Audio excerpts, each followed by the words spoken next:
Hey everybody, this is Miss Robinson back with Personality Psychology. I apologize in advance for the echoiness of this room. I'm recording this in the stairwell next to my classroom because I thought it'd be a classy thing to do. Alright, I'm excited about this unit and I hope you are as well. Make sure that you are taking notes. I'm going to start checking them. It's a great extra 100, just do it. I want to make sure that people actually are taking notes because some people are their own worst enemy. Alright, so let's talk about personality. Personality is defined as a person's characteristic pattern of thinking, feeling, and acting. And there are two primary key issues that are still being addressed in today's research and clinical work on personality psychology. The first one is Sigmund Freud's psychoanalytic theory, which proposed that childhood sexuality and unconscious motivations influence personality.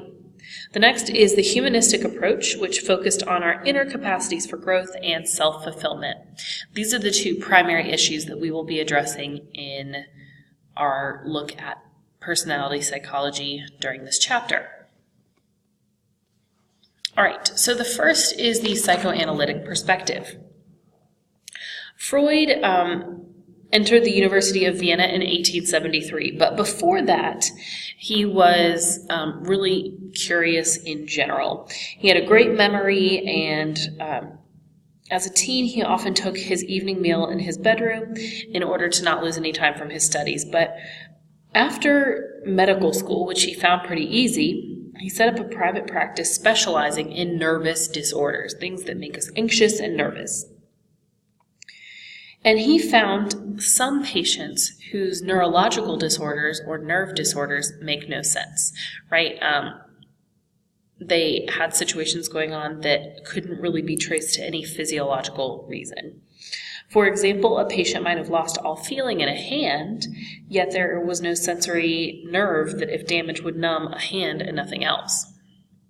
So he started observing his patients, and that led to his quote-unquote discovery of the unconscious, which is basically everything that lies below what we are aware of in our own thinking. He speculated that lost feeling in one's hand might be caused by a fear of touching one's genitals, and that unexplained blindness or deafness might be caused by not wanting to see or hear something that aroused intense anxiety. At first, he was like, oh, maybe hypnosis can help people get over these unconscious fears or desires, but he found that it wasn't as useful for one patient as it might be for another. So he started doing what is called free association, in which he told the patient to relax and say whatever came to mind, no matter how embarrassing or unimportant it might seem. He assumed that there was a line of mental dominoes that had fallen from his patient's distant past into their troubled present, and that if you followed that line backwards with their random thoughts, you could find what was causing them trouble. Freud called his theory of personality and his associated treatment techniques psychoanalysis. So the basic tenet of Freud's theory, and indeed one of the things that survives in the minds of some psychologists today, is the idea that the mind is mostly hidden. Our conscious awareness is like part of an iceberg that floats above the surface, according to Freud. And beneath our awareness is the larger unconscious, with its thoughts, wishes, feelings, and memories that lie below the surface. Some of these thoughts we store temporarily in a pre-conscious area from which we can retrieve them into conscious awareness. Let's take a look at that iceberg that he proposed. So here we see the conscious level above the proverbial water with our thoughts and perceptions that we're aware of. Right below that, and Freud would say available to us to recall, are our memories and stored knowledge, and then even below that on the unconscious level, so it's conscious, pre-conscious, and unconscious, are like violent motives, irrational wishes, etc., all the things that we hide away. Speaking of hiding away, Freud thought that we repress or forcibly block from our consciousness things that would be too unsettling to acknowledge. So things that we desire that may be uncomfortable or socially unacceptable or illegal, or memories that we have that cause us pain. However, Freud thought that we might express these things that we repress in disguised forms, like the work we choose, our beliefs, our daily habits, etc. Freud also believed that our dreams may tell us something. So free associations might tell us something, slips of the tongue, but also our dreams and the jokes that we tell. He believed in terms of our dreams that the manifest content actually had latent content within it. So the manifest content would be like, if you dreamed of flying, you would say, I dream of flying. But a Freudian psychologist or a neo-Freudian might tell you, well, that might mean that you dream of freedom, because flying is symbolic of freedom. Freud also had kind of a three-part system that he devised for the structure of our personality. He believed that what we call a person's personality actually is what comes about in the conflict between our impulses, or what we just immediately desire, and our restraint, which is when we hold ourselves back from taking those things or doing those things that we desire. He believed that there were three systems here. The id, which operates on the pleasure principle, is unconscious psychic energy that constantly strives to satisfy basic drives to survive, reproduce, and aggress. It seeks immediate gratification. So an id person is someone who does whatever they want. An id-driven person does whatever they want, whenever they want, no matter the consequences, according to Freud. Next is the ego, which develops when the young child responds to the real world. The ego operates based on reality. Okay, I want to do this, but if I do this, I will get caught and I will get in trouble or whatever. So I'm going to try to have fun and do what I want, but in a way that won't get me in trouble.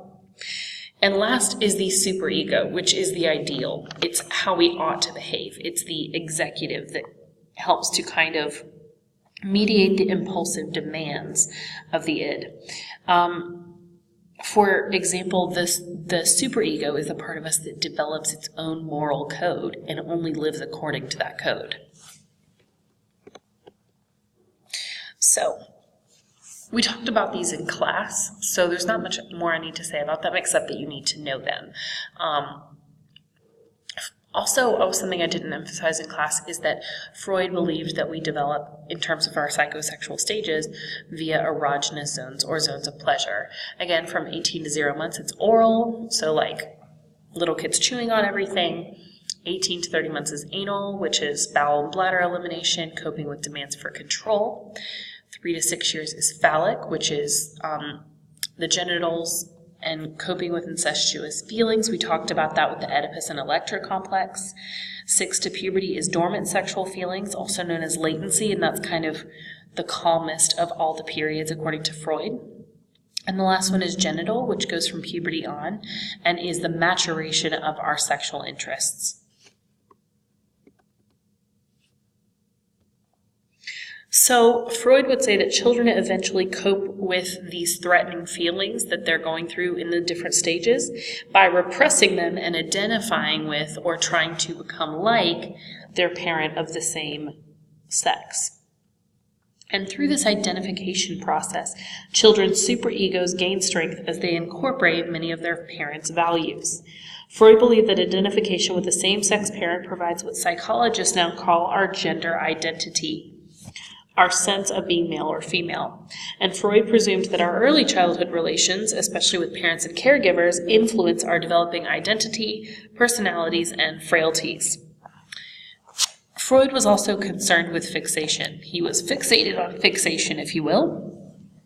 And he believed that conflicts unresolved during early psychosexual stages could surface as maladaptive behaviors in the adult years.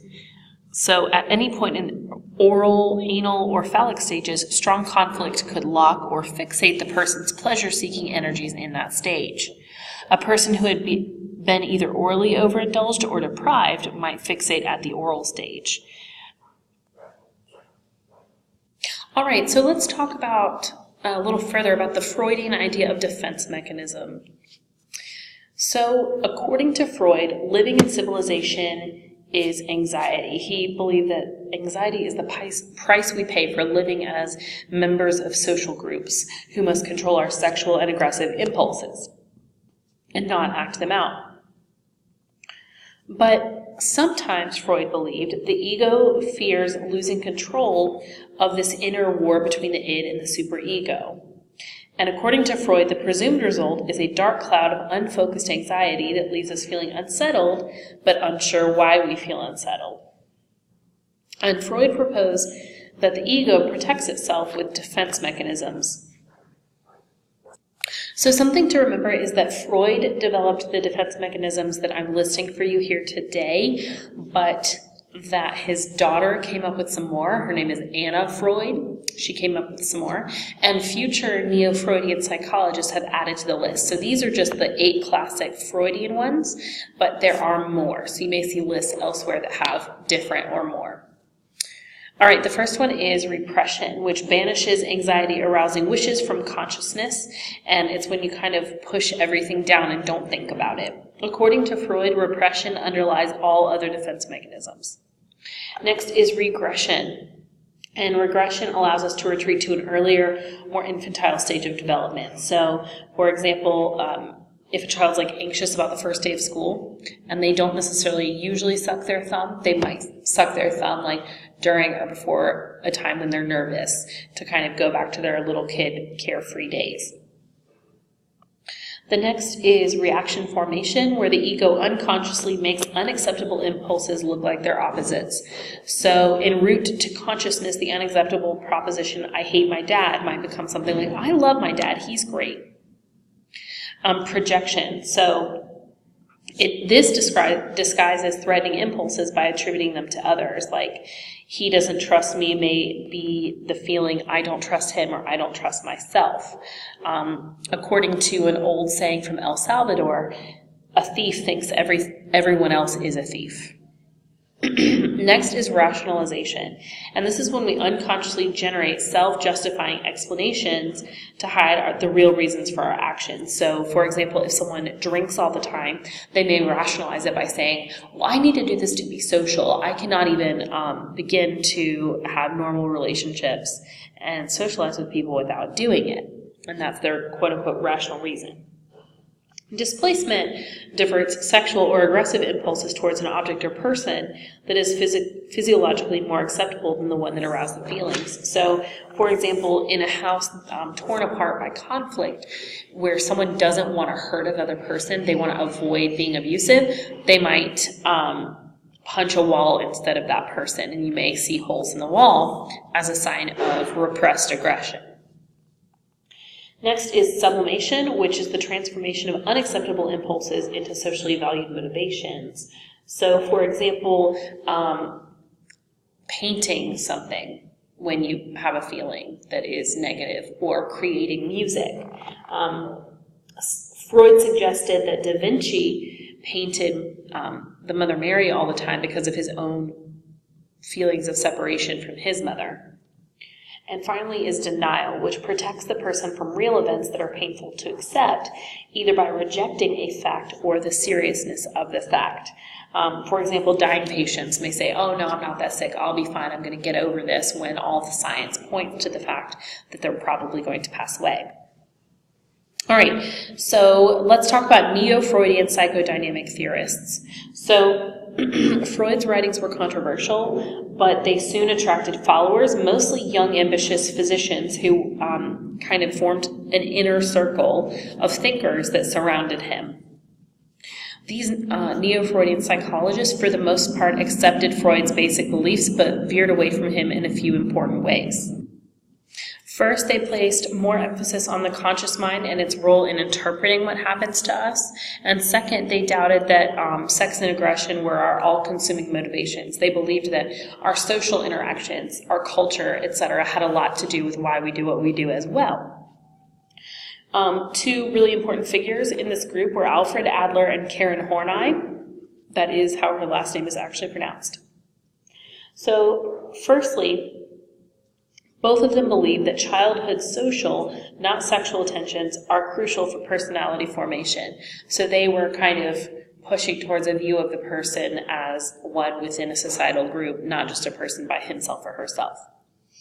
Adler specifically proposed the popular idea of the inferiority complex, and he himself struggled to overcome childhood illness and incidents, and he believed that much of our behavior is driven by our efforts to conquer these childhood feelings of inferiority.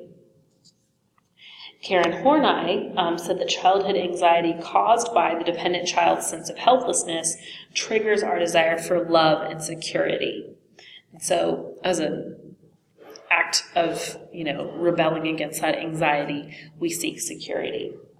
Horney countered Freud's assumptions that women have weak superegos and suffer penis envy, quote unquote. And that was something that she criticized in Freud. She thought that he was kind of unfair to women in his characterization of them. She attempted to balance his bias that she saw in his masculine view of psychology. Carl Jung is also a really, really important figure, and the most important thing you need to remember about Carl Jung is his idea of the collective unconscious. He believed that we do have an unconscious mind, and it's really important to know about it, but he believed that the unconscious contains more than just our personal repressed thoughts and feelings. He believed that we also have a collective unconscious, a common reservoir of images derived from our species' universal experiences. So, for example, we might all really like love stories, even if we're from different cultures. People like love stories that have very similar arcs. First, the guy and girl meet, it's awkward, they get to know each other, they have conflict, they get over the conflict, they fall in love, and they live happily ever after. Carl Jung would say that that kind of almost universal storyline shows that part of our unconscious is connected to human beings who came before. People have disagreed with him since, but that's something really important to remember. He actually kind of comes up in English class when you talk about the hero's journey, because even though Carl Jung isn't the one who devised the hero's journey, Carl Jung's idea of the fact that we collectively have some kind of unconscious propensity to like a story that is structured in a similar way kind of inspired the idea of the hero's journey. Okay, so psychodynamic theory today is different from Freud's day in a couple main ways. The first is the unconscious. It focuses a little bit on the unconscious and that we do have an unconscious mind, but then it also focuses on how our conscious mind deals with the unconscious. And secondly, it talks about our desire for security and what we do in order to become secure, and how we deal with our inner conflicts and wishes, fears, and values, and what that looks like in our lives, how those inner conflicts manifest themselves in our behavior. And finally, let's talk about projective tests. So personality assessment tools are useful to those who study personality or provide therapy. Such tools differ because they are tailored to specific theories, and there are two tests that I want to talk about, two of many, that fit into the Freudian theory. So these are two of the most famous ones, and the first is the thematic apperception test, and this is where people view ambiguous pictures and then make up stories about them, and it was devised by Henry Murray. And so the idea is that this tells us about people's hopes and dreams and what they want to achieve one day, their achievement motivation. So if you show a kid a picture of another little kid, like a random little kid with no sports paraphernalia, and he says this kid's sitting there dreaming of becoming a baseball player, then according to Murray, that would tell you, oh, his unconscious desire is to become a famous baseball player. Next is the Rorschach inkblot test, which I'm sure you've heard of, and people are given an inkblot that may look something like this, where ink was dropped onto paper and then the paper was folded in half. So this would be the line of the fold. And they're supposed to describe what they see in the inkblot. It was devised by Herman Rorschach and was based on a childhood game that he played. Clinicians and critics differ in their views of these. Some clinicians cherish these tests and say that they're really accurate, and others say they're really vague, and studies have shown that we can't really interpret them very accurately. So there's some controversy as to whether or not these are actually good measures of people's internal thoughts and feelings and their unconscious. All right, so that's all I have for you today. I hope you have a great one. Bye.